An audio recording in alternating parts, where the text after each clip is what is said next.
Hey, everybody, how's it going? This is Seth Williams, and you're listening to the REtipster podcast. Today, I'm really excited because I get to talk to my good friend, Jon Farling. So, John and we go back, I think it was in 2019 when we first met, if I remember right.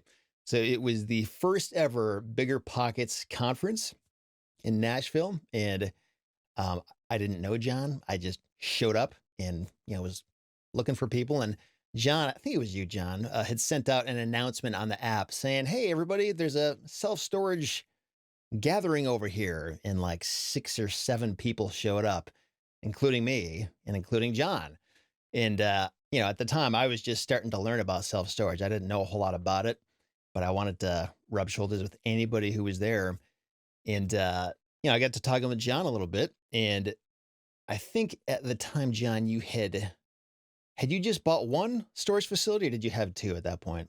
I think I had one that I owned, and then one I was under contract on. Okay, gotcha. So, and these were not huge ones, right? Like how many units was each one? First one's about 100 that I owned, and then one that I was in contract on is about 130. They're both around 12,000, 13,000 square feet. So yeah, not very big. Gotcha. When I met John, I think the thing that struck me about him was that he was just a normal guy. There's just a normal everyday person working a job and he wanted to get into this business. He had a dream to go far with that. And he was really doing it. He wasn't just like learning about it and reading books and going to, it's like he was actually making it happen. And he just seemed to have a lot of good practical knowledge, even at the early stages that he was at. And I was just picking his brain. And it was one of those interesting situations where I felt like I was getting more value just talking to him than if I was like talking to some guru or course maker or something, just because like, so it's just a real guy. I wasn't like getting sold on something. I wasn't being told something that isn't true. It was just like, yeah, I was just hearing the whole story from him. And so, John and we stayed in touch. We ended up forming a mastermind group together with a few other people. And I learned a ton of stuff from that. It was crazy how much I learned, which on one hand, it's not surprising. I usually do learn a ton from mastermind groups, but I still have pages and pages of notes from just talking to John, talking to the other guys that were in this group. And, fast forward a few years to now. And John, how many facilities do you have? Own and operate eight myself, and then passively invest in two others. And how many units is that? About 1,200. So, in the span of just a few years, he's gotten up to 1,200 units and you quit your job. And this was like a couple years ago now, right? When you quit your job. Yeah, just about 2 years ago. And I remember back when we first met, I mean, I don't want to put words in your mouth, John, but just from what I recall, it's not like you hated your life or anything, but, like most people, you weren't super content with that life of just working your job, right? Like you wanted something more and you kind of felt stuck and you wanted to get out. Is that accurate? Yeah, it was. I'm not gonna, this is being recorded. I didn't hate my job, but I wanted to definitely do more. I've always had an entrepreneurial spirit about myself, so that actually fit in the job that I was in. But yeah, I wanted to go further. I had hit my ceiling there. I was there 11 years doing outside sales. I hit my ceiling probably year three. So yeah, I was ready. And yeah, I started real estate investing in 2015 with a single family rental. So there's a lot of groundwork that was done before one, I got into self storage, and two, I was able to even think about leaving my job. So yeah, I've got what I left my job in 2020, so I had 5 years of trying to figure this thing out. How am I going to leave my job? So yeah, there's a lot of groundwork that foundation work that a lot of people may not know about or realize, and that's everyone's story, I'm sure. But yeah, there was a lot of foundation that had to be laid first. Yeah.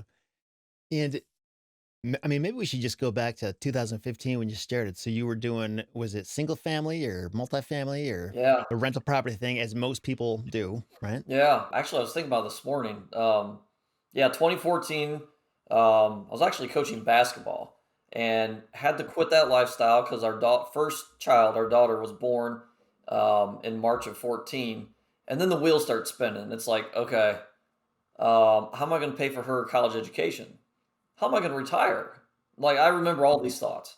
So just doing the math, and I'm like, well, one, I'm never going to retire if I keep this up, or I'll have to live off $30,000 a year. Um, and then going down the rabbit hole of how to pay for her education, and that eventually led me to I need to do something else on the side. And I've always had a bug for real estate. My parents were in it. They built spec homes as I was growing up. They had a few rentals here and there, but yeah. And looking back in 14, I probably looked at no less than 20 houses, maybe 40. I wish I would have had enough sense to buy all of them, but at the time, the rents didn't match up with what I would have been paying for them. But yeah, right now they're all triple the value easily. So I did end up finding one. I bought basically one per year, starting 2015. The first one I did all the rehab myself, um, which was good and bad. I was grinding, learned a lot, but you can't scale a business that way either. So yeah, and that proves too because I did literally one per year, and then finally I decided I wanted to get in something bigger, and eventually found storage and was able to scale from there. Yeah. And when and why did you find storage? Like, what was it about the storage business that enticed you to pursue that versus the rental property thing? I mean, I know my reasons, but what were your reasons? So I looked at everything. So I tried finding multifamily, and this goes back to 2017, 2018. I couldn't find anything that made sense. I tried doing the mail campaign with single family, just didn't work. I wasn't doing the right things. Obviously, didn't have the right systems and processes. I looked at small businesses to buy, Subway franchises, everything. Eventually, I found a car wash down the street from where we lived and found out I could get an SBA loan, which for that deal, I think I could have brought 10% as a down payment, which to me excited me because I could get into a larger asset, um, make more of a cash flow, better return with less money in. The deal ended up falling apart. However, after that, I did a little bit more research on SBA and found out I could get in self storage with an SBA loan. And then start digging through there. And then that actually led me to Mike Wagner, who taught me storage and a bunch of other things too. But yeah, that's kind of how I got there, was just digging through SBA loans, seeing how they worked, what they cover, and storage was a great fit.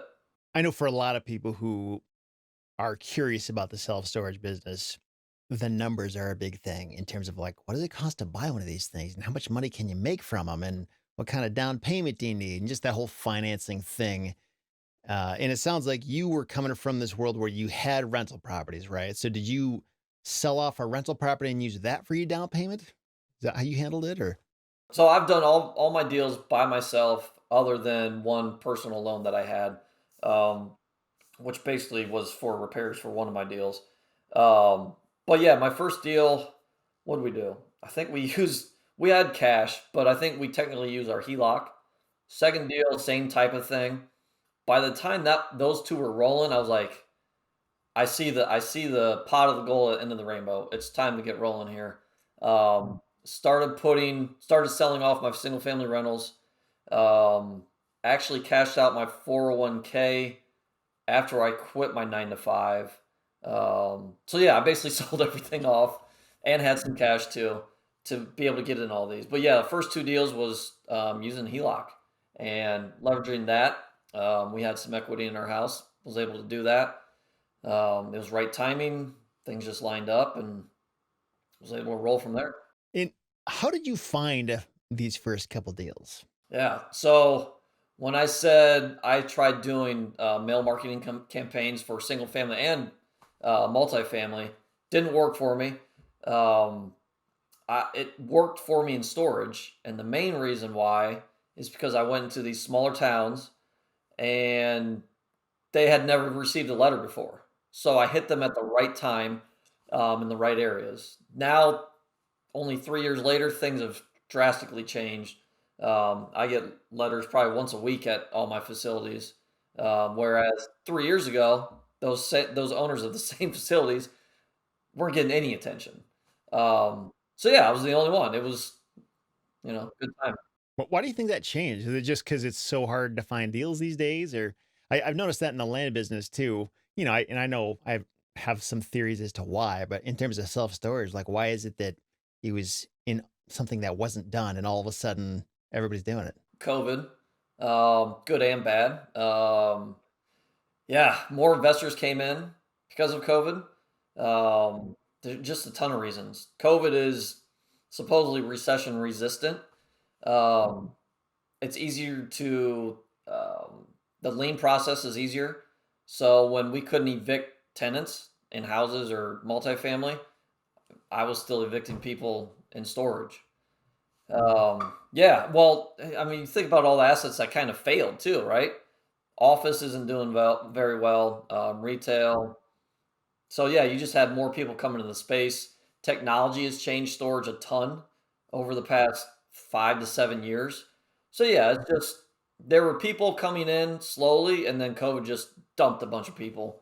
Good and bad. It dumped a bunch of renters too. More people are using storage now, but more people are buying and developing storage as well. Yeah. Now, if I remember right, didn't I hear you say that you were just cold calling people in your area? Like just Googling self storage facilities and calling them to see if they wanted to sell? Was that something you Yeah, did a lot? I did some of that. Males work for me better, and I don't really know why. I haven't called in a while, but yeah, that first year to 2 years where I was really hunting for deals, mail really worked for me. I mean, I got my first two deals off 60 letters, which is almost unheard of. Actually, you could probably say three deals because I think my third deal was in that campaign. They just didn't get back to me till later. Um, yeah, my response rate was great because I was the only one that was fishing in this pond. But I did make some calls. I think more people are calling now than I don't want to say more than letters, but yeah, more people are definitely calling now. I don't get it as much because I have a property management company answer my phone calls. But yeah, people are calling now. It's turned into any other asset trying to find deals. Do you think that's going to go backwards? Say, if, I don't know, office space suddenly becomes hot again, whenever that day is coming.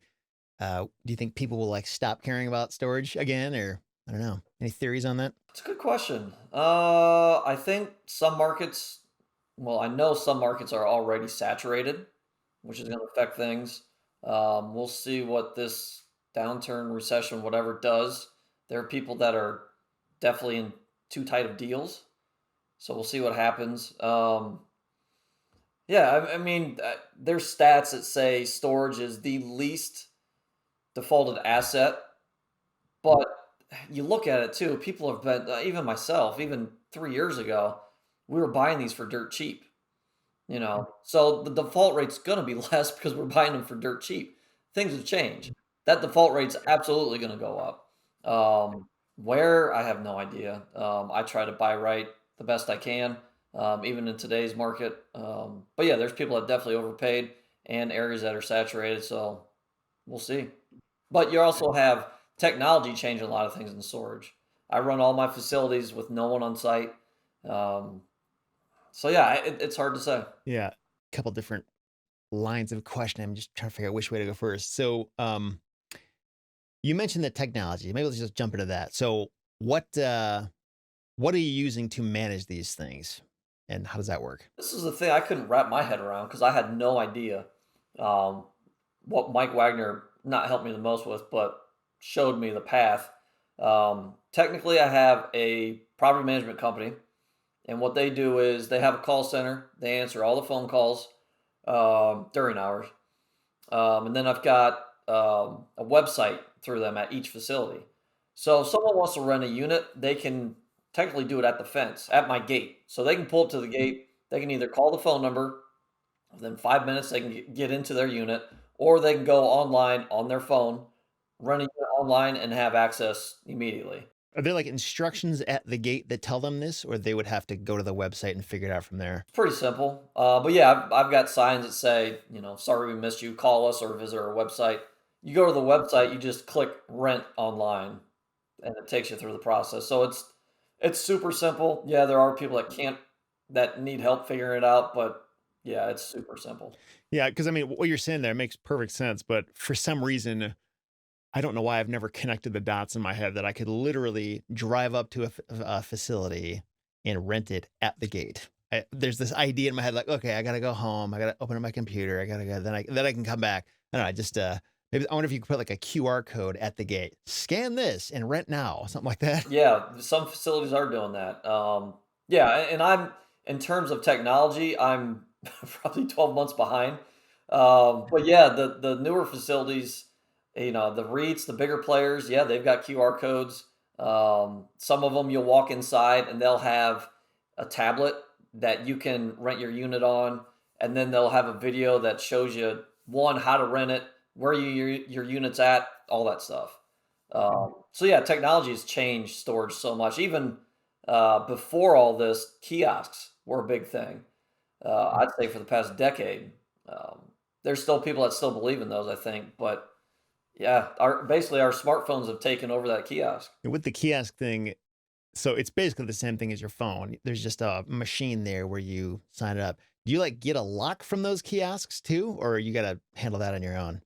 That's a good question. I don't know. I've never rented one. Maybe they work different ways. I kind of came in when those were being phased out, so I don't know. I really know nothing about kiosks. Those things are kind of expensive, I would imagine, right? I want to say 10 grand ish in that ballpark. Yeah, sounds about right. Yeah. Gotcha. And Easy Storage Solutions, is that what you're still using? That's this company that handles all this stuff? Yep. Well, another thing is it's moved a lot of reasons. Technology's moved so fast. New owners have come into the space, and then other, I guess, legacy owners. They're all rushing to. They've all found out, hey, I don't need to take the phone call anymore. I can use a third party. So that's also helped or hurt companies like ESS because they've just been inundated with business. So what's happening is that's hopefully getting worked out because I've had some growing pains with them. But you also have other property management companies come on board where now you have other options. Those options are, I think, within a year, 2 years, we're going to have some pretty good options. Right now, I don't want to say there's not great options, but everyone's trying to figure it out, trying to dial things in. Yeah, that's I had always heard about that, the dangers of a company growing too fast. And I was like, what are you talking about? Like, how is that a problem? But when I was doing my MBA a number of years back, it like I started to understand the problem. And I think this is probably a perfect example of how like if you don't have the systems in place to handle all the new business, like you can't deliver and people are going to get mad at you and then your reputation goes in the tank and yeah, it can be really tricky when all of a sudden demand spikes like that. And I know with easy storage solutions, one of the issues I've heard of is that they don't take calls on Sundays. Is that accurate? They don't. To me, that's not a big deal. People don't call on Sunday? People do, but I get and not everyone has their facility set up like this, but I get an email with the voicemail. So if someone calls in, and I have an operations manager, he'll check the emails. If someone calls in, he'll call them back, and if they want to rent a unit, we'll try to rent it to them, or just tell them to go online and do it. And that's for after hours too. But yeah, it's as far as growing too fast, they ran into the same issue as most businesses during COVID, which was people. Their call center was fine, and without COVID, they probably, even with the same growth, my guess is they would have handled it better. But yeah, it was a people problem. They just didn't have enough people answering the phones, couldn't hire fast enough, and the quality that they were hiring was not very good. So same problems as any other business that's been trying to grow. Is there like an alternative to them? Like another company that does basically the same thing? Yeah, and that's the thing. That's where things are getting better. I don't know if there's any company that has a software and call center that you can get together, but you can use their software and use a different call center. You can use other softwares and use whatever call center. So yeah, They are great for if you own 1 or 2 facilities. They're great. They're kind of their software is super easy to understand. You can plug anyone into it and within half hour understand everything on the software. I haven't changed just because of that reason. It's just super simple and haven't had enough pain point to change. But there's more advanced software I could change to, better call centers I could change to. Just haven't done it yet. Yeah, it's like the blessing and the curse of having any company or software or whatever that does so much. It's like such an easy, obvious solution when it's working well. When it doesn't work well, it's like, uh-oh. All of a sudden it's a huge problem. So Yeah. Well, they were, yeah, and I don't want Yeah, to. I'm not trying to single them out. I just mean in general, like anything in life, when you rely too much on a single thing, there's some danger in that. Yeah. Well, they were bought out by a large company too, which changed some things, I think. They're no longer mom and pop company, which they were when I started with them. So that changed. Yeah, I think you're right though. I mean, just given where things are going, like there has to be improvement there. I mean, I don't know how it couldn't happen, just that since the demand is there for that kind of service, whether it's with them or other companies doing better, whatever. But I'm sure it'll only get better from here. Yep. maybe we just look at that first deal because I know that's always a big first step, the first deal in any new business. So, like, what were the numbers on that thing? How much did it cost? How much money did it make you? How much cash did you have to come to the table with? Just walk us through that. Yeah. So, and I'll kind of take you back even further. So, my all four of my rental properties basically cash flowed about the same, which was between 250 bucks, 300 bucks a month. And each one I probably had between, we'll call it 25 and 40 grand into each one of them. So my returns weren't all that great. Um, and obviously I wasn't growing fast enough. When I found my first deal, the owner wanted 375 for 12,000 square feet. And at the time, obviously you go further down the road, you learn more. But I just figured the same rental rates as what he was doing, the same sales, um, technically somewhat the same expenses, and then I included my property management, ESS. I included their fees in there, and I knew I was going to cash flow at least $1,000 a month. To me, that was like hitting the lottery. I'm like, okay, I'm going from 250, $300 a month for each single family rental. Now I can get into one asset for about the same amount of money. So with an SBA loan, I brought 15% down, which I think was roughly 50K. So roughly around the same amount of money, and I'm making almost 3 times as much per month. I'm like, "This is a no-brainer. Why would I not do this?" And then once I got into it, I realized, "Oh, wow, I can make a lot more than that." But yeah, that's the real numbers. Bought it for 375. Actually, my first, second deals numbers were almost identical. Well, when you say the SBA loan, was this a 504 or a 7A loan? I always get them confused, and I just did one this year too. Yeah, the 504 loan is where there's a bank loan and then a SBA loan. So you got two separate loan payments. The 7A is where there's just one bank loan that's guaranteed by SBA. Yeah, so my first 2 deals were 504. My one this year was 7A. So yeah, I had 2 bank loans. I've since refied both those loans, cashed out. But yeah, so real numbers. Sales for my first deal from the previous owner were about $50,000 a year. And that actually, We're talking about the first storage facility right now. yeah, for the first deal, sales were $50,000 a year. Revenue was 50,000. I'm now at what am I at? 95,000 dollars a year. So I've almost doubled that. And how did that happen? What's that? Yeah, is that because did you add units or raise the rent or what caused that change? I've added units, but that's only been 2 months ago. So that doesn't include those units. Just raising rate. It's called rate management. But yeah, it's crazy how over time, um, the rates just increase. I also included or added setup fees when someone rents a unit, late fees, auction fees. You get money from auctions. Just all these little fees. I added 6 parking spots. All these little things just start adding up. Yeah, for example, I want to say for a 10 by 10, when I took over, they were renting those for around $55 a month. I think I'm 90 to $95 a month. So, yeah. So, yeah, You raise rates with existing customers and then really raise rates with street rates. And then over time that, the existing customers start to move out. You put people in with street rates and the revenue just keeps stacking. Yeah. So like when you're looking at a new deal, I guess either back then or today, because I know this is a very common thing where you'll find these smaller mom and pop facilities that aren't really managed that well. They're not advertised well. They're not, the rates don't make sense.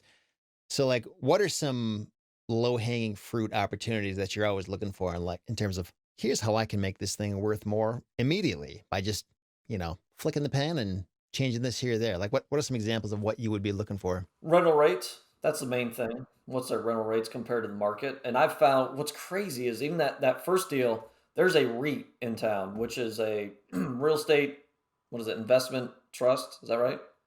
So a large storage owner in that small town, my rates at times are higher than theirs. And their facility is obviously better than mine. Mine's stone lot. I've got weeds growing that hard to control, and it's almost leaving the city, going out to the country. And then you have this, we'll call it B plus facility that's asphalt. Drive up. I don't want to say more secure, but it looks more secure than mine. Someone on site, and yeah, there are times where I'm charging more for my units than they are, which is crazy. So if I get one or two size of one or two unit sizes available, I'll really jack my rates. Because at some point, someone's going to come by and say, I need a unit. I'll pay whatever. Give me that unit. That happens. So that's how over time, these rates just keep increasing. And then if I have, 5 units of one size become available, I'll drop my rates a little bit till it fills up. So it's like the airlines, you're constantly moving rates based on demand. I mean, just looking at these numbers, it looks like demand has gone up and up and up. I mean, it must be if rates are going up and up. What is making that happen, and what would make demand go down? Like, what would make rates go down?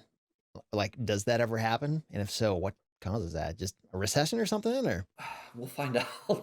I haven't been in it long enough. Well, there's a lot of things going on. There's a lot of things going on. So one, there are more people now than 2 years, 3 years ago that are using storage. One reason people are moving, right? More people are moving right now. Now we'll see what happens with the housing market. Will more people be moving? Probably not as many, right? So that's one reason. But then you may have a recession where people will downsize and need to store stuff. People are also buying more stuff right now. I mean, I don't know. I don't have exact stats, but people are buying more stuff now than ever. And I think that's only going to increase with time. So will we ever go back down to 2019, 2015 numbers of people using storage? I don't know. I think it's going to just keep increasing. It's going to come back down a little bit, obviously. It can't just keep increasing, but yeah, I think over time, it'll just keep increasing as we as people just collect more junk. yeah, and that whole issue of this being a recession resistant business, I've heard the rationale because even if people lose their jobs and lose their homes, like they still got to store their stuff somewhere, that kind of thing. Which I get that to some point, but I look at states like Michigan that it's always been either a boom or a bust state for the most part. Like either people are coming here in droves or they're leaving here in droves for one reason or another. Usually the auto industry, but um, I mean, I don't know. It just makes me. I know, like I was actually doing closing SBA loans for my job back in like 2011, 12, 13. And we did 504 loans for a handful of storage facilities, and I saw the prices go way up just in my time there. And I quit that job in like early 2016. So that was before all the growth that you saw. So like I know values definitely do go up and down. It's not like just a static thing and it's, risk free, but just makes you wonder like what's the ugly side of this that we haven't seen yet? Like how could a person get burned? And it sounds like um if you were to if you were to try to hit the reset button and do everything you've done so far, but starting right now, not back in 2018 or 2019 or whenever you started with the self storage stuff, what would be harder about it now? Like, why is this Like, were the prices super advantageous? Were the rates better? Like, less competition? Just try to compare and contrast the two time periods. Yeah, I don't want to say a lot of things. Yeah, a lot of things. I mean, you've got when I got in, so I'm in these smaller markets. I'm for the most part, population's under 70,000, all my markets. No one was looking for storage facilities to buy in those markets, and or building. Well, and that's the other thing. So that's going to increase rental rates is saturation. These bigger markets, without a doubt, there are areas that are going to be oversaturated. Um, yeah, it is hard. I don't want to say it's harder. You're paying more now, but rental rates have also gone up because you've got more competent owners in a lot of these areas. So as time goes on, we're buying out Jim Bob and his cousin who was running their storage facility, but answering their phone once a week, didn't really care if they were making all the collections, would collect payments in cash. To now you have more sophisticated owners that are buying these and have systems in place. So that also increases rental rates. Now, obviously, there's a ceiling, especially in these smaller towns. People are only going to pay so much. And the towns that I'm in, I'm still one of two or three sophisticated owners in town. So I'm top, whatever, top eighth percent of the, or eighth of the ownership in that town. But yeah, most of them are still running it how they were 10 years ago, which is not the correct way. Um, yeah, I don't know if that explains everything, but It sounds like I don't know if this was a conscious choice or just how it worked out for you, but this choice to pursue facilities that were pretty rural and just places that might not be the average person's first idea of where to start looking. Sounds like that's been sort of beneficial, right? 100%. And that I owe that all to Mike Wagner. And by the way, shout out Storage Rebellion is his company. Yeah. I'll link to him in the show notes. We've interviewed him a couple times on the podcast as well. So, and I actually did a consulting call with him this past year. So he's a great guy. Oh, nice. Yeah, no, he's awesome. Yeah, he told me. So I did, when I found storage and was like, okay, let's try this out. I did do, I bought a list and tried to do a marketing campaign. I live in Columbus, Ohio. Tried to do a marketing campaign in Columbus, Ohio. Guess what? No one called me. No one cared. And then Mike was like, "Well, buy all my facilities in small towns, rural towns, whatever." He's like, "Why don't you try that?" I was like, "This-" I was kind of reluctant at first, but I was like, "Yeah, makes sense." In my mind, I'm still kind of thinking residential rentals. Uh, I'm not going to get appreciation and all this other stuff, but you're buying a business. It's not appreciating the same way. It's appreciating the way business does. Now I'm not going to get the, a four cap where I'm buying. But yeah, that changed everything for me going in these smaller towns. And, again, no one else was looking in these small towns. No one else wanted to invest in these small towns. Yeah.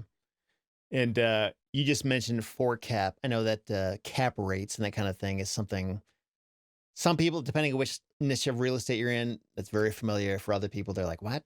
Like, what is that? And why does it matter? So cap rates, if I understand it right, so a high cap rate basically means your return is pretty good, right? But maybe there's more risk associated with that deal. Like a competitor could show up right next to you because it's more rural and that kind of thing. Whereas a low cap rate, the return isn't as good, but there's also, I guess, more certainty to the deal. Maybe competitors can't show up just at the drop of a hat. Or I don't know. What is your assessment of cap rates and how important they are and why they matter? That kind of thing. To me, they matter when I sell. When I buy, I don't even look at it. And a cap rate is basically your return on your money if you pay cash for the entire deal. Um, the areas where I'm at, and it's changing because interest rates are changing. But the areas where I'm at, I could probably sell at best 6.5 cap, 6.5 to 7.5 cap, probably somewhere in there. Yeah, I don't look at cap rates going in. I may take a look if I'm bored. I don't judge what I'm buying off a cap rate at all because actually, the deal I bought this year, I probably technically bought it at their numbers. I probably bought it around a 4 cap, 4 to 5 cap, and it's in a smaller town. But I knew there's value add there to where I can go in day one, and I did go on day one and raise rental rates. So it wasn't, to me, it wasn't a 4 cap. I was buying it at whatever, probably a 10 cap because I was raising rates day one. Yeah. And in terms of knowing that you can do that, that's just a matter of looking at occupancy rates and rental rates of the competitors in the area. Yep. Is that what it boils down to? Knowing the Okay. market, knowing the competitors. Yeah. Well, and I was talking to somebody the other day about this. I'll usually, and everyone's got their own strategy. I don't want to say there's no right or wrong. But now that I've learned, I'll usually find whoever's highest in the market, which is probably a REIT, and then you've got your next class underneath that, call it B class. I try to follow their rates. So if someone's renting a 10 by 10 for 75 and the REIT's at 105, I'm going to come in day one, raise my rates to 75. And then you still have people that are still charging $50, $60, but I'll go to that kind of second tier rate. That's where I'm going to put my current customers' rates at. And then my street rates are going to be higher than that, probably close to the REITs. Do you order feasibility studies for all these things before you buy them or ever? I haven't. No, I think that's more important when you're developing or doing a conversion, in my opinion, because I'm buying technically cash flowing facilities. It's cash flowing from me for day one. Someone built that facility for a reason. Unless there's a bunch of development in the area, I'm not worried about that. Yeah. And for those who don't know what a feasibility study is, it's basically I bought one or paid for one about a year ago and $7,000. But uh, they basically go in with all their tools and technology and look at the local market, figure out how much storage is there, what's the price of everybody's units, what's the occupancy rate. And I don't even really know how they know occupancy rates other than just calling them and asking them, what's your occupancy rate? Like if a person doesn't want to tell you that, you just guess at that point. But, and also what they did mine anyway was they put together like a cost assessment of what it would cost to build what I'm trying to do, which is just an educated guess, but it really just gives you a third party assessment of like, is this a smart move or not? Like, is this a good or bad market for you to try to do this in? Or maybe if you were planning this, maybe you should consider this instead because there's no climate controlled storage yet, just cold storage. So maybe you should go this other direction. But like John was saying, there's when you're building something from the ground up or adding a bunch of units that aren't there yet, it's kind of a speculation move. You don't know that. So that's why it's important to really look at this. Whereas if it's an existing one, you already have proof that it's working or, how well it's working based on the current rent roll. So anyway, um, so in terms of competition, I know we've talked a little bit about this with the REITs and that kind of thing. Has that ever been an issue or a concern for you? Or like, are you ever worried that it will be? Because I know competition is one of those big things. It's one of the very few things that storage owners really don't have control over. Like I can't control if somebody's going to build a huge thing right next to me, and that will definitely affect me if they do. So is that ever a concern in your mind, or do you not lose sleep over that? Yeah, and I know why you're asking this question because we talked about it before the call. But no, so the deal that I bought this year, it's actually in my hometown where I grew up. I already own a facility in town. Um, this deal that I bought this year were 2 facilities. So now I've got 3 facilities in the same town, different areas of town, which to me is beneficial. Um, I was super nervous. I'm still a little concerned because I think it's 2 owners that don't know what they're doing and just building storage because they're like, oh, storage is cool. I'm just going to keep building. Oh no. Um, Yeah, that's scary. yeah. Fortunately, one guy is on the other part of town where I don't want to say he's not competition because I could pull some renters from there. Um, but yeah, he's kind of in a different part of town. The other guy is a competitor of mine, doesn't know what he's doing. Again, neither one of them. I won't say they don't know what they're doing. Um, they're just shooting from the hip. They're not doing feasibility studies. I guarantee it. Um, they don't do rate management. They don't do anything that you see with sophisticated storage owners do. So yeah, I am a little nervous. I have to work a little bit harder in that town to rent my units. For the most part, I'm still okay, but we'll see over time. If demand drops, what's going to happen? Um, yeah, we'll see. Yeah, on that whole issue, so has low occupancy ever been a problem for you? Or even if it hasn't, but if it becomes a problem in the future, like what levers do you have to pull to fix that? Is it basically advertising, lowering rent, or giving like do you give the first month is free rent or anything like that? Or like how do you resolve the occupancy problem, especially if there's a huge competitor near you? Yeah, price wars. Yeah, right now I do have a special actually in that town, half off first month. Um, yeah, I actually the one guy that just built a ton of units in there. I guess he's doing what was it? I think it's half off for 6 months. Like I don't know why he jumped to that. That kind of explains you he doesn't really know what he's doing. But yeah, price wars. You can go into probably any big city, especially areas that are saturated, and just look at what those storage owners are doing. $1 first month, half off for the first 3 months, whatever it is. Yeah, you just run specials, you start dropping your rates. Occupancy is the biggest thing because, especially the big REITs, they just want to get you in there. Because guess what? Month two, month three, whenever your special ends, your rates are going up. So you just paid $75 for that unit for month one. However, now it's 125 month two. That's what they do. I don't know if they do it that quick, but yeah, they raise your rates all the time. They just want to get you in there Hmm. Yeah. because they know you're gonna stay. It's a sticky business. Most people probably that rent storage probably say, "Yeah, I just need it for a month." 20 years later, now they've got 3 units. It's it's what happens. It's sad, but it happens. Yeah. What are the most effective ways to trick people? Is it like that first month is free thing, or I've heard somebody say uh they raise their rent $5 every month. So like it doesn't ever really feel like anything, but $5 month after month after month. I don't know. Yeah, Is that like a legitimate strategy people use? I haven't heard that, but yeah, especially if they're set up on recurring payments. We all have some type of recurring payment, right? $5, we're not going to cancel anything for the most part. I'm sure there are people that do that. Yeah, I don't know. I usually raise rates depend on it. It depends on occupancy, but I usually do it maybe 2 to 3 times a year. Yeah. I know when we were talking a few weeks ago,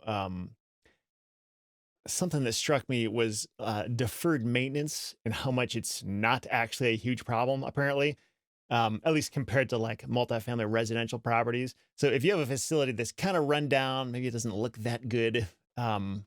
Like, how important is it for you to get on that? Like, paint the whole place, put new doors on. Like, does that really matter? Like, does that give you the ability to raise rent, or is it smarter to just like, it's not a huge problem. It still works. It's just a storage room. Who cares?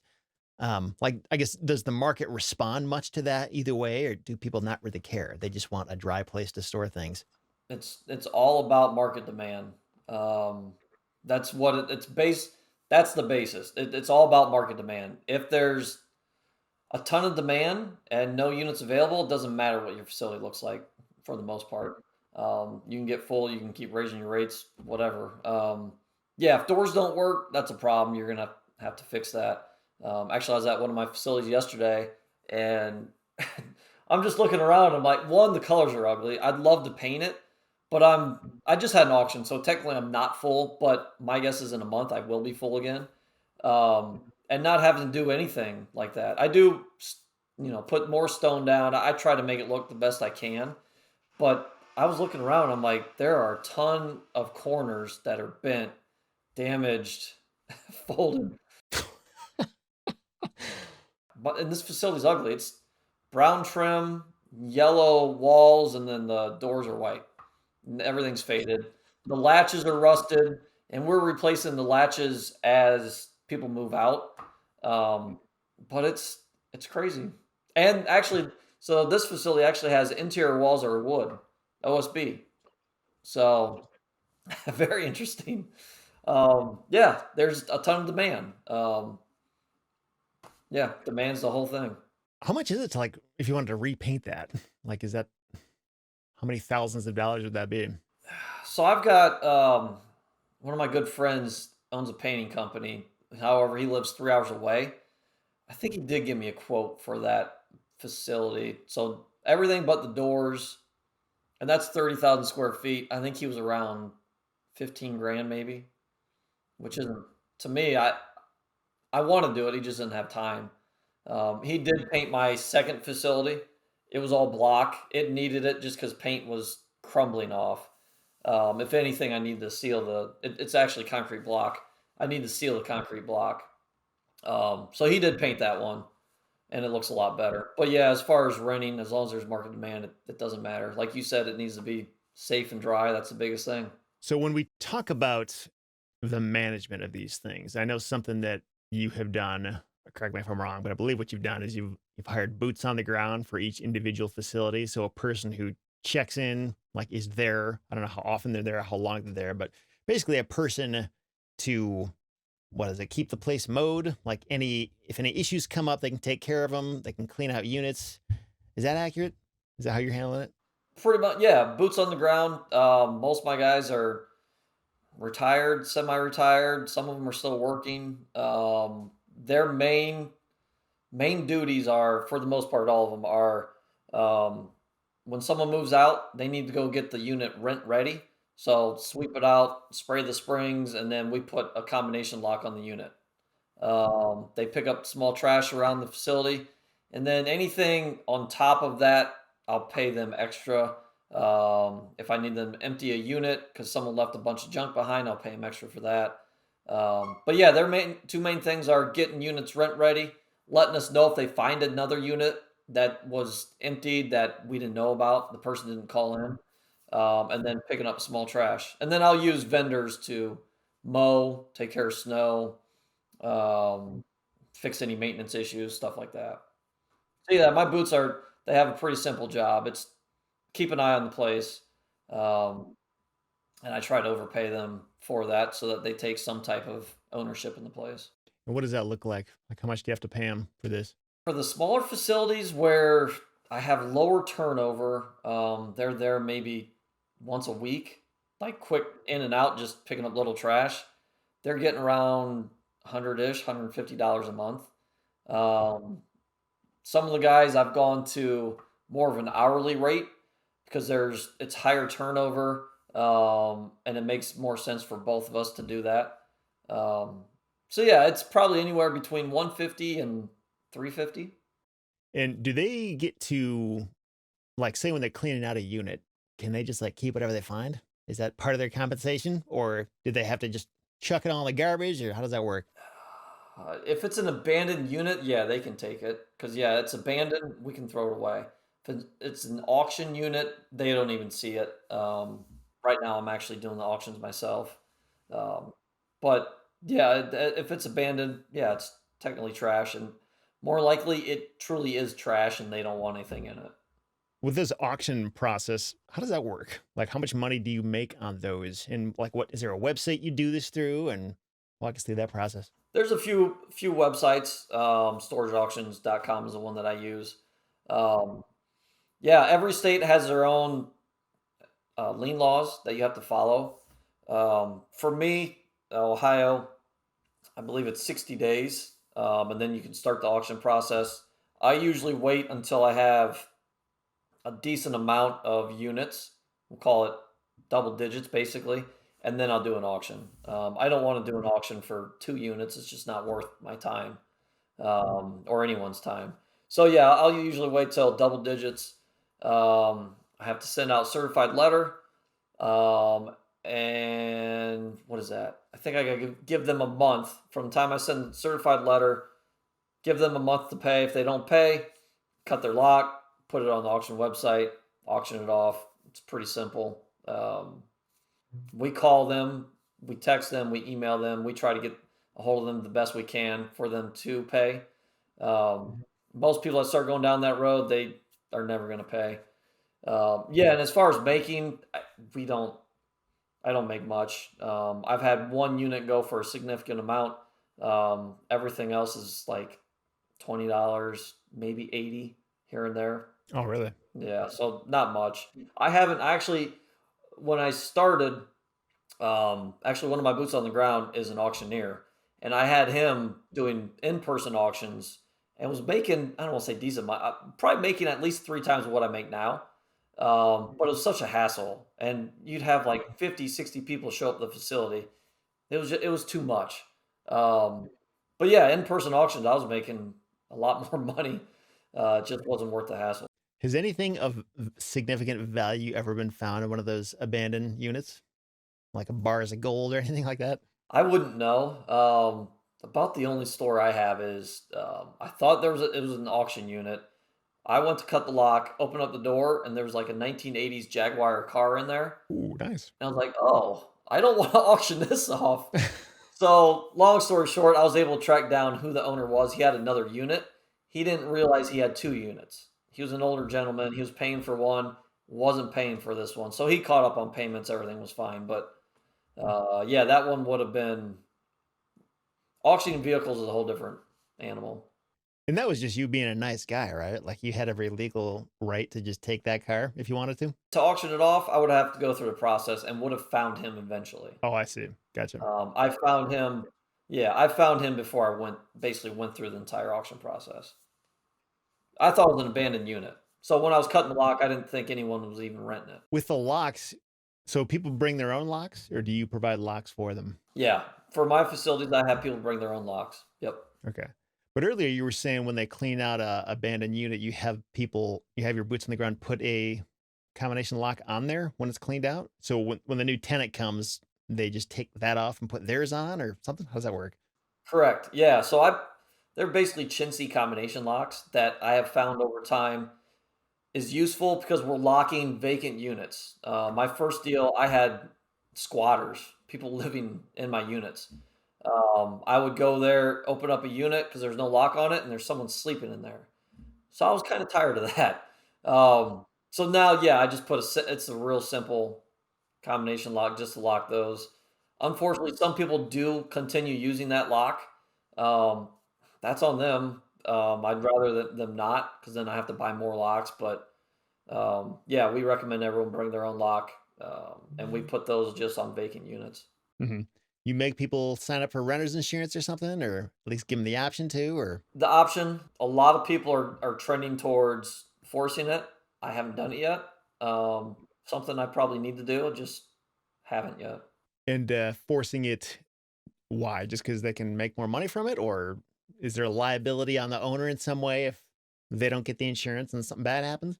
Talk to your attorney, but there's basically no liability for the most part as long as your lease is in place for the storage owner.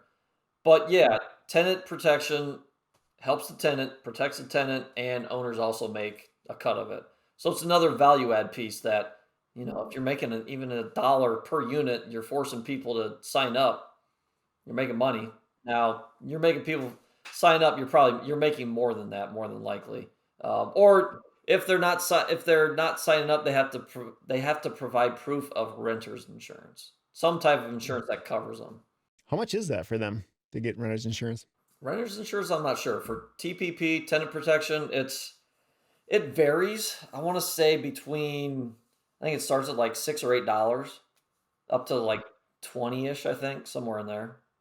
On that note about people living in the units, so do you have like security cameras at all these facilities currently? Like can you see if that were to start happening, you would know and you could stop it, or I do have security cameras at all of them.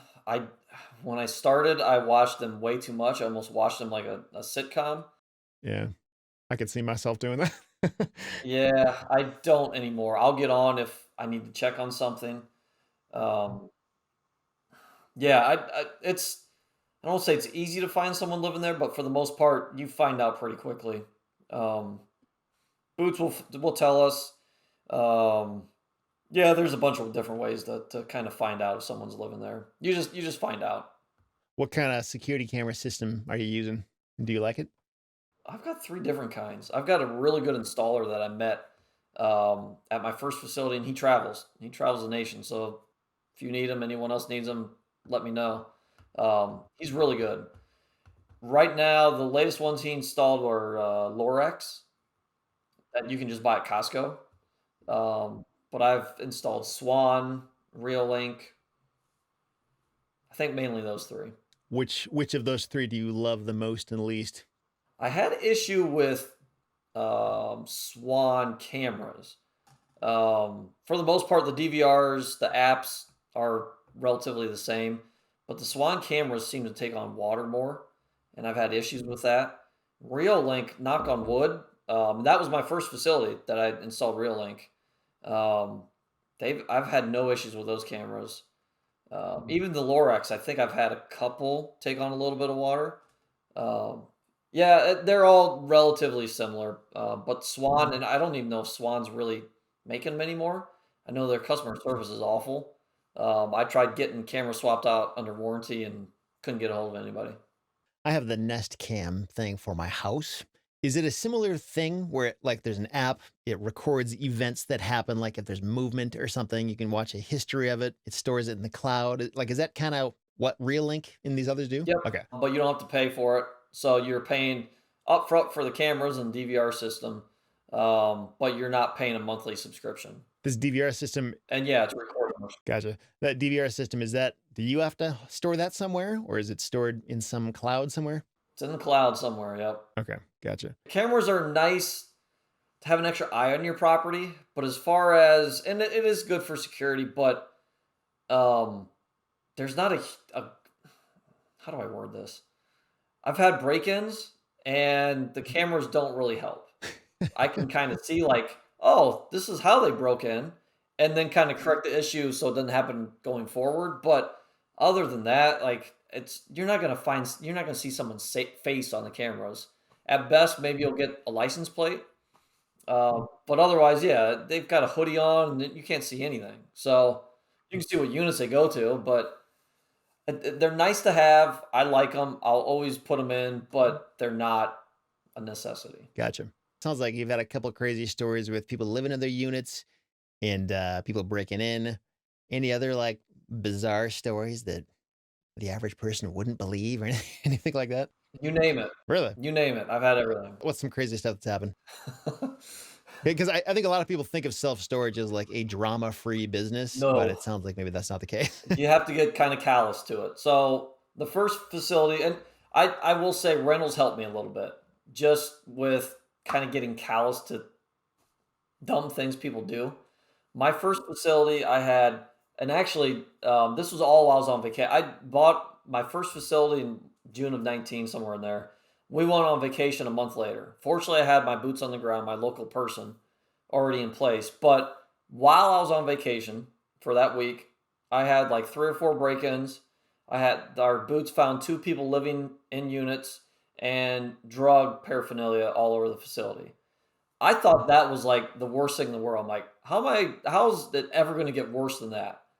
Well, this year, I unfortunately had, long story, but I had someone take their life in one of my units. Are you serious? Oh my gosh. Yeah, I don't think well, I don't, I mean, you can't really get worse than that, but that was, yeah, that's obviously awful. That's as bad as it's going to get. Did you have to discover that or your boots on the ground did or? The sheriff called me and they kind of knew what was going on, I believe. They wanted access to the facility, so I gave them access and I was watching the cameras. More cops showed up. Not a lot was happening, and then the ambulance showed up and kind of figured everything out from there. So, Oh man, yeah, that does sound horrible. yeah. I can't imagine it getting worse than that. Oh, That's about as bad, yeah. I mean, maybe it can. Yeah, that's horrible. When I say you see everything. Now that's obviously super rare, but as far as people live in units, it happens. People break in, it happens. Um, yeah, drugs happen, especially when it's if you have an ungated facility and it's dark and people realize that and they go by one facility, that's what people would do. It was a dark facility, not gated, and people would go to the back of the facility and sell drugs or do drugs and all that stuff. You said that was not gated? It was not at the time. Yep. Does the gate and the fence, like, does that solve many problems? Or is it just like a Yeah, perception of security when it's not actually that secure? it definitely It does. does. In fact, when I have a gate go down, I have many panic attacks because it's like I need that gate working now. Um, During the day, not so much, but at night, yeah. definitely.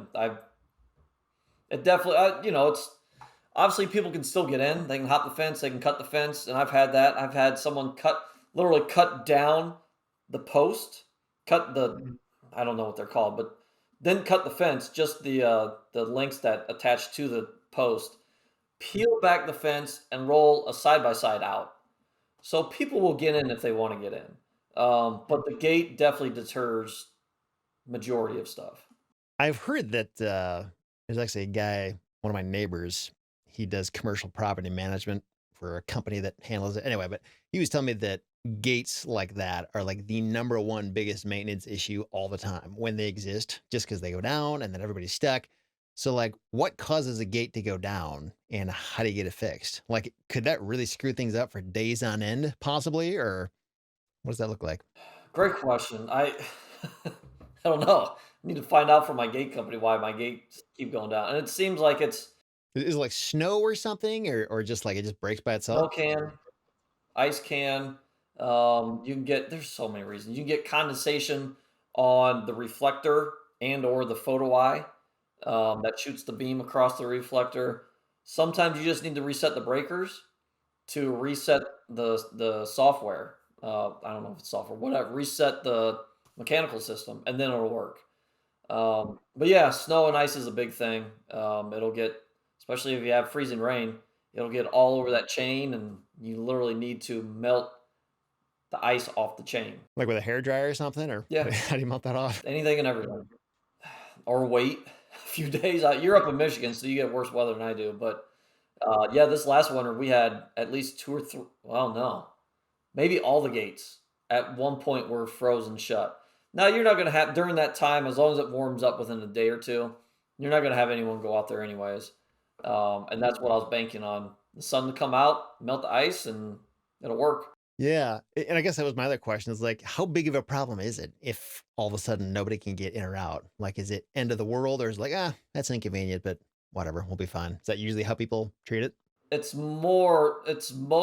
just inconvenient. In my mind, it's the end of the world, but it's just inconvenient. Because yeah, people too will complain to complain, and also I think kind of hope that they get, well, give me half off for the month then, since your gate's not working. We'll get that, which will work with people. But yeah, I think it's more of that. There's very few people, unless you're running a business out of that storage facility. There's very few people that need in there right now.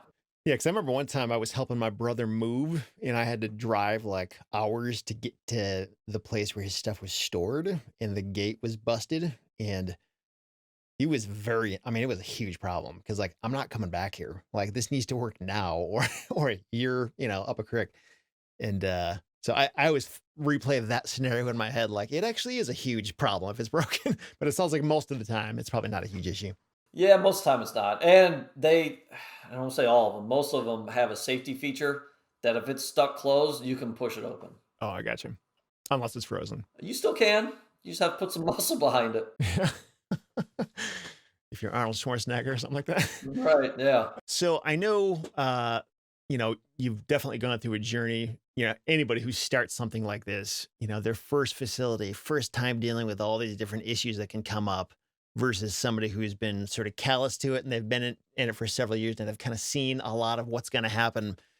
So when you go back to your first year, like what was the hardest part of the business in that first year? And then fast forward to now, like today, what are the hardest things about the business with your current situation and your current mindset? Yeah. To tie both those together is when I started, I didn't have systems and processes. I did, but I was the business plus the property management and the software. But any issue that came up, I had to either take care of it or delegate it. Now I have systems. So, for example, when I was on vacation, when I had all those break-ins, all those issues, fortunately my boots was there. However, I didn't know how to take care of the situation. I didn't know the system to take care of it. Neither did he. So I couldn't delegate that to him. So I had to take care of the issues when I got back. And that's when I found out, okay, let's lock these vacant units. So over time, I've gotten these systems and processes in place. I now have an operations manager that takes care of He delegates everything, the boots on the ground. He communicates with them. He deals with the emails from the property management company. Um, and I'm kind of overseeing all that. So yeah, systems and processes, taking yourself out of the business is huge, and you can't scale if you don't do that. Yeah. How many units did you need before you could justify hiring this guy to basically replace you? Everyone's got a different answer. Depends on how. I know. I'm just thinking like your situation. Like when were you like, okay, now it makes sense to do that? When I should have was when I got probably. See, and here's the thing, over time, my rates keep going up. So I'm also my income also keeps going up. So it's more based on that than units. Um, but yeah, could have on my fifth facility.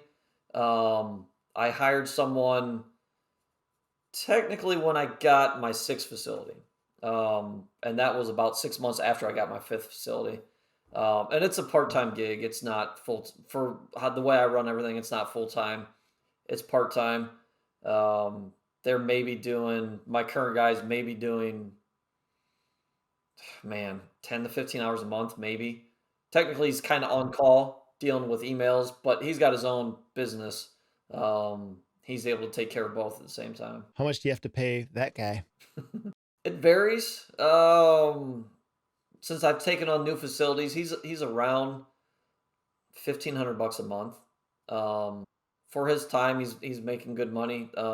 I'm also giving him more work so that, and then I pay him hourly for that extra work.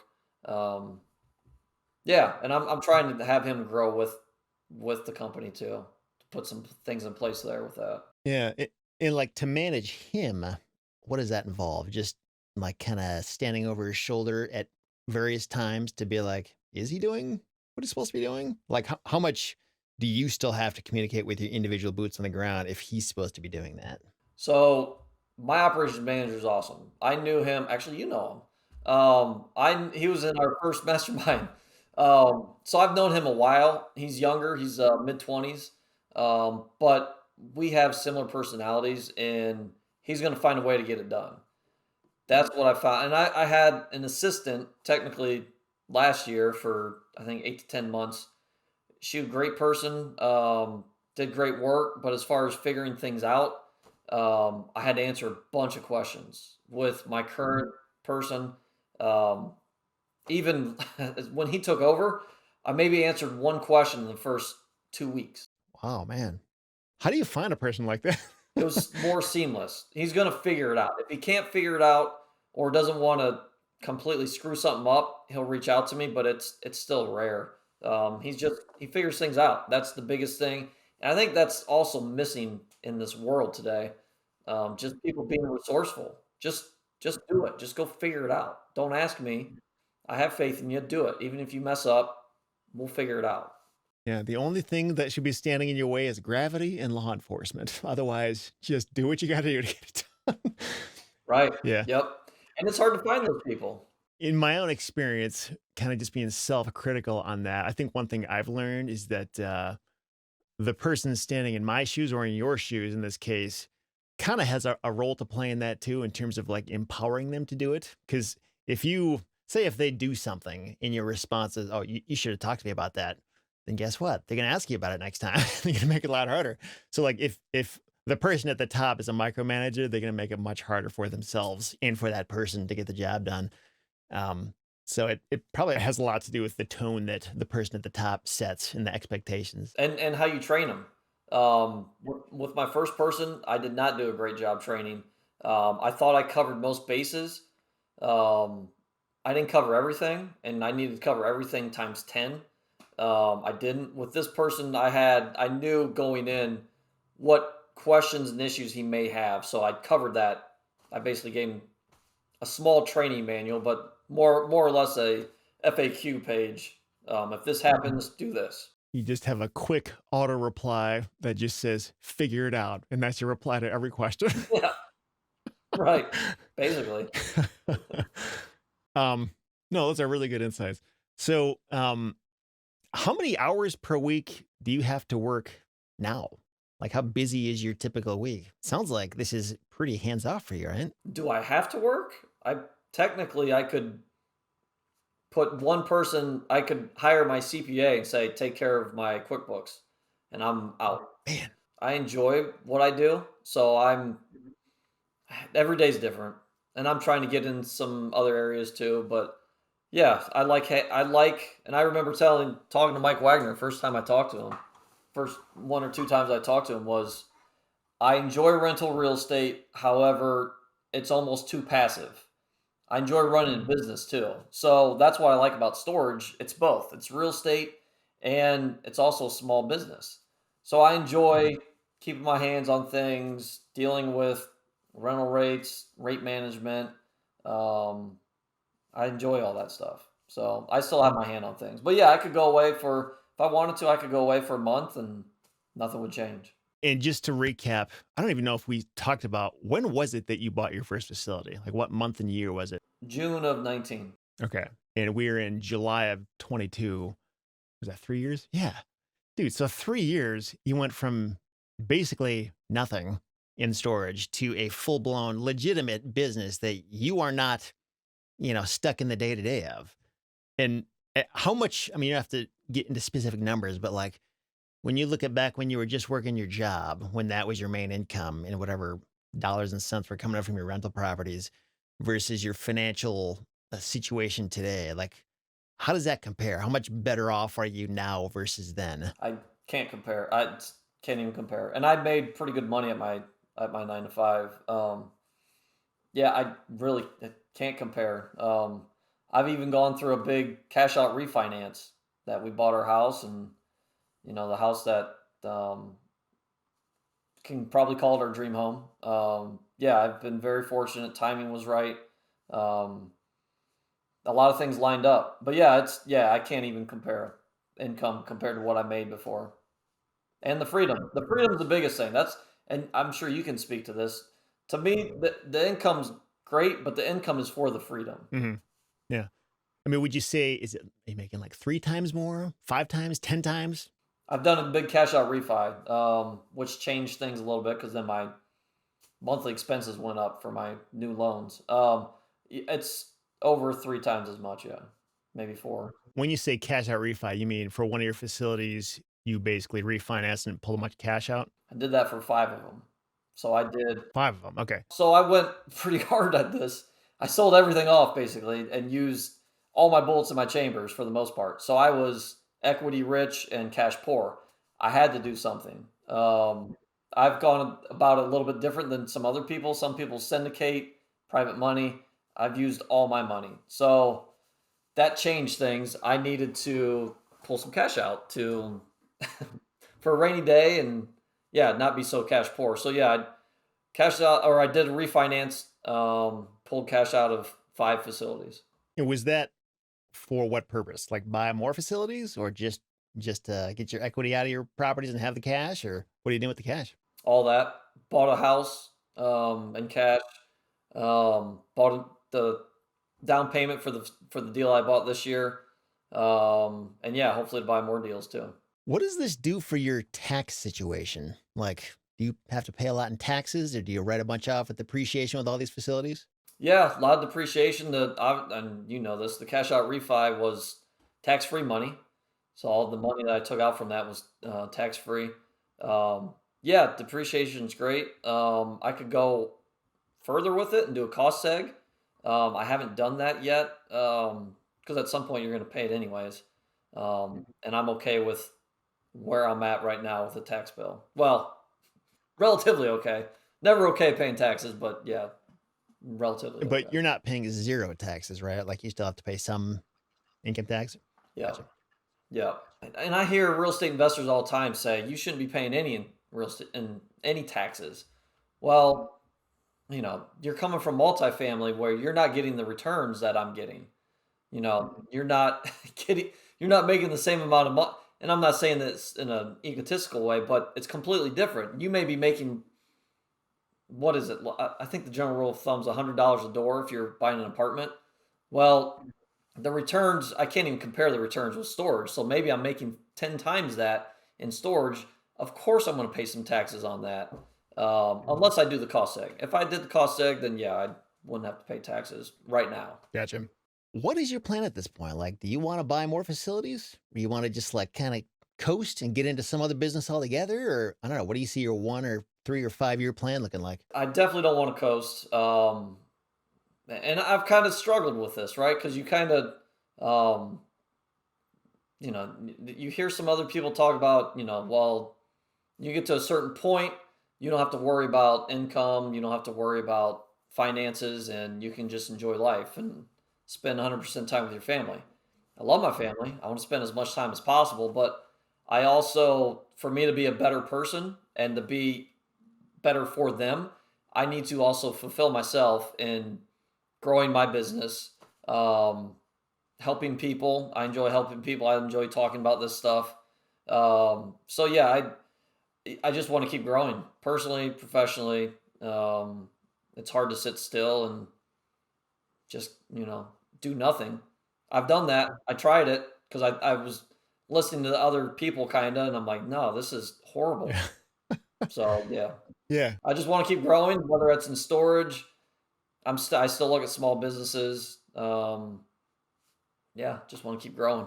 Yeah, I know what you mean. I've experienced this, probably not quite the same as you, but um this idea that like, you know, what sort of informed or motivated me to make certain business decisions years ago was to get to this place where it's like, okay, I'm comfortable, I'm secure, the money is there, I'm all warm and cozy, and like this is what I dreamed of. But you get there and it's like, well, this doesn't really fulfill me. Like I mean, I kind of like, I guess it takes care of my like needs, so to speak, but like, this isn't everything. Like, I'm not actually happy from this. Like, there's got to be more than just getting to a place and then just sitting there. Cause I was like, hey, where's my purpose now? Like, I want to feel like I'm growing, like I'm doing something, like I matter still. I'm still relevant. So I can totally relate to that.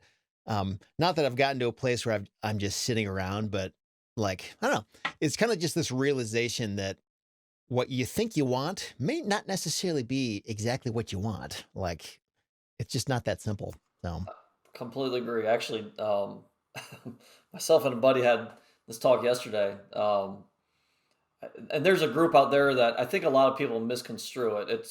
And I'm not going to name the group, but um, yeah, we kind of have this idea of we're going to get to a certain spot, and now we can kind of coast. Maybe I'll buy a deal every once in a while, once every 3 years. In my opinion, you've got to find, and everyone's different. You got to find. We all want to get here for a reason, and more likely that's probably a big reason is because of family, right? We want to have the freedom to spend time with our family. But where's that equilibrium? How much time do you really want to be with your family and give them your all too? Um, for me, it changes day to day. Some days I can only work an hour and be good with my family the rest of the day. Some days I need 6, 8, 10 hours worth of work to be able to plug into my family 100%. Every day's different. But yeah, I think we can't just stop, especially anybody that's kind of, I don't want to say, make it is the wrong word, but accomplish your goal to get to somewhere. You're a producer. You need to keep producing. You need to keep making this world, this place, a better place to live. That's my whole thing with, yeah, I don't like the fact that there are people out there that are like, no, I'm comfortable now. I'm good. I'm just going to retire and do nothing. I'm 27. No, you're a producer. You need to get out there and you need to keep producing and make this place better. Yeah, I know people like that in my life who, you know, their goal is to do nothing. Like they cannot wait till they can just sit around and play video games and watch TV all day. And it's just like that idea, it depresses me just to know that that's somebody's existence. Like that's really your highest and best use. Like that's what you aspire is to just sit and do nothing. It drives me crazy, but I don't know. Well, and they'll never get there. They'll never get there because those people don't have that drive to get there. The people that have the drive are the ones that make it, and they're not gonna. They may get confused for a little bit and be like, "Okay, I'm retired," but eventually they're gonna get either depressed or tired. Something's gonna kick them in the face and say, "No, I need to keep going here." yeah, I know when Tim Ferriss's 4 Hour Work Week book that I read, a decade ago, that was one big thing he talked about is how this idea of just retirement in general, it doesn't work. And he gives a few reasons, but one of them was that just this idea that if you're somebody who can make enough money in your working life to get there, like the reason you were able to do that well is because you were driven and you wanted to accomplish things. And by the time you get there, it's like it's a paradox. It's like that's not what you even want to do. So why would that be your goal? Like you'll be so bored you'll want to stick bicycle spokes in your eyes, I think is how he worded it. um, yeah, yeah, it's all making sense. Cool, man. Well, this has been fascinating. Thanks a lot for doing this. At the end of a lot of our shows, I like to ask three final questions. So I will ask them now. So, question number one: what is your biggest fear? Biggest fear? It's a good question. You didn't prep me for these. Yeah. Yeah. Maybe. And it's interesting because, I mean, I don't want to speak for you, but given just how much your life has changed over the past 3 years, I mean, maybe this has changed a bit. Maybe your fears today are different than what they were 3 years ago. But as of now, what would you say your biggest fear is? Well, but yeah, I mean, actually, this is an easy answer now that I somewhat thought about something happened to my kids, to my family. That's my biggest fear. Everything else, I think you can figure out, but yeah, something happened to my kids. Biggest fear. I get that when I'm watching like movies or something and something bad happens to a child. Like back before I had kids, it didn't affect me that much, but it like really disturbs me when I see that kind of stuff. It's interesting when you You can't watch Liam, what's his name? Liam Nelson. You can't watch his movies anymore. Taken. Yeah, exactly. That or like my kids are currently 5 and almost 8. So like whenever I see a kid in that age range or younger that I've experienced, like that's when it really hits home. But yeah, like in the Taken movie, for example, when my kids are teenagers, I'm sure that'll hit home even more. So yeah, I hear you. So what would you say you are most proud of? And this doesn't have to be business, but it could be. Most proud of. Yeah, I mean, well, I'm gonna cheat and use my family for every answer here. I'm most proud of my family. Um, that's an easy answer. Secondly, would be um, to kind of pat myself on the back a little bit, just figuring things out. With storage, with everything, and it's been a crazy ride, and it's been so short so far. But yeah, I'm proud of what I've done and where I've come, and a ton of people, and you're one of them that have helped me get here. Um, yeah, it's crazy. Yeah, that's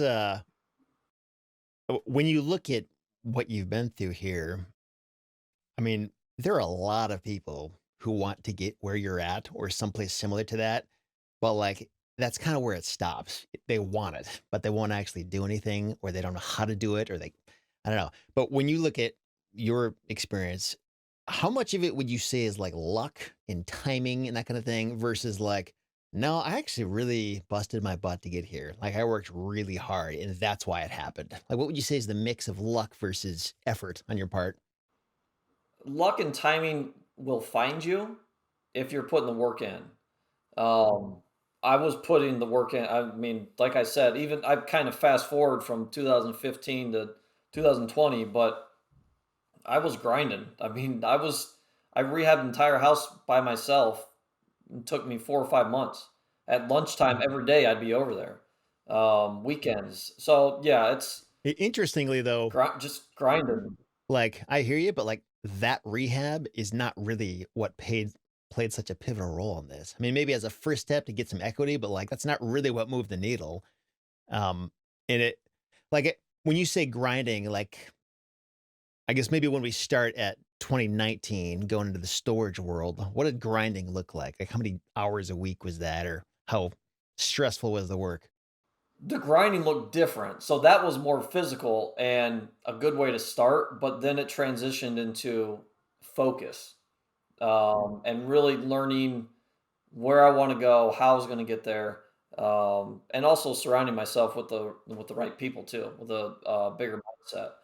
Um, yeah, and things start to just line up. But yeah, it's when I say grinding, when I was basically hunting for my deals, my storage deals, I had a plan and I had goals. Goals were probably the biggest thing that got me, and still get me to where I'm going. But every night I would for about 2 hours a night. Once the kids got to bed, I would work out for a half hour. I would then work on either my mailer list, my marketing list, or write letters to these storage facilities. So I was those 2 hours a night, I was working out, and then hour and a half, I would work on my business to try to grow it. And I was religious about it. Just hammered it and kept grinding. Yeah. Actually, one more tangential question about that mailing thing I was going to ask you earlier, but I forgot. So your list, for example, when you said you mailed that to 60 people, were you using some data service for this, or were you just literally hunting and pecking for storage facilities on Google Maps? Or like, how did you compile this list of people? Google Maps, because you think about there's not, especially the towns that I was looking in, there's not that many storage facilities, maybe between 6 and 20. So that's pretty easy to find. Then I just looked up the owner's address and mailed the address, owner's A- address. And you looked that up just, how'd you do that? Was that a data service or just the township website or something? I use the county auditor's website, which I think most counties in America have, and will give you that information. But I know there people are smarter than me that know how to pull that stuff easier, phone numbers, all that stuff. But yeah, that's how I did it. Yeah, that's interesting because I know a lot of people, at least from the land investing world, like they just kind of see a data service as like the answer to everything. But there's a lot of times those facilities don't show up. Like the zoning isn't right, or even when you Google storage facility on Google Maps, like sometimes a lot of them won't show up there either. Like these people literally do not advertise. It's like their goal is to not be found. So sometimes they're hiding. They are, yeah, and I would even almost drive Google Maps to try to find buildings that look like storage and then look it up and see if it was or not. Because yeah, most of them did not have a Google listing. You couldn't find them on Google. But yeah, it's in these smaller towns. It's pretty easy to spot the storage buildings.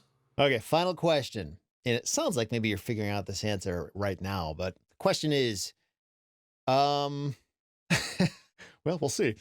Suppose you got $100 million wired to your bank account and you're not allowed to stay on your current career path. So no more storage facilities, no more real estate.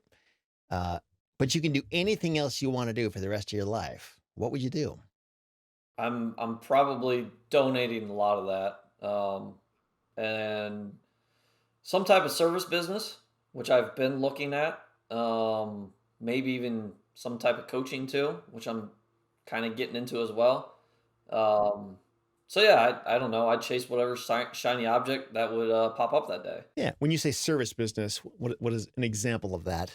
Like HVAC, um, electrician, something like that. I'm kind of somewhat interested in that. We'll see. Um, I also don't want to lose my freedom, so it has to be the right fit. Yeah, there's a company near me. It's a very well-known landscaping and lawn mowing service. It's like just if anybody thinks of it, it's like the most well-known brand in West Michigan. And I know a couple people that work for that company, and they were telling me that this guy, it's actually just like a hobby for him. It's like not even a serious business. He just like didn't know what else to do, so he started this company, and it's huge, like the biggest one. Like his actual business is a real estate developer, but I don't know. I just when I hear you say that, it made me think maybe you're one of these guys who just like I'm bored. I'll start a business. It's gonna blow up and be huge, and I'll just make that my little pet project. Some people are gifted like that, and maybe they just get lucky or land on the right thing. But I think there's more people that are trying, through educators and communicators like you. I think there's more people trying to find assets, and not a ton of people are looking at businesses as assets. I think that's kind of a big wave that's coming. We'll see.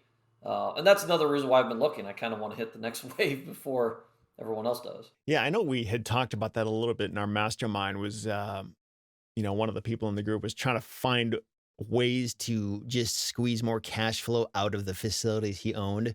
And that was when it kind of occurred to me. I know for a lot of people, real estate, it's not necessarily a huge moneymaker. It's just a place to park cash, get some tax write offs, make some cash flow. But like if you're just going to buy single family rentals and that's it, like it's going to take you a long time to get to where you want to go with that, unless you get super lucky and ride a huge appreciation wave. But I mean, if you want a money machine, that's what a active business is, whatever that happens to be. But self-storage is kind of it's a weird hybrid of the two because it is a business, but it's also kind of a sort of passive-ish real estate, depending on how you manage it.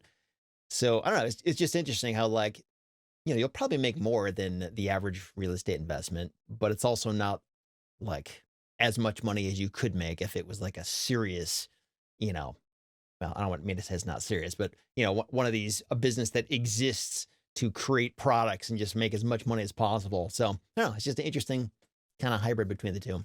Yeah, yeah, no, it is. Well, yeah, there's some retail in there.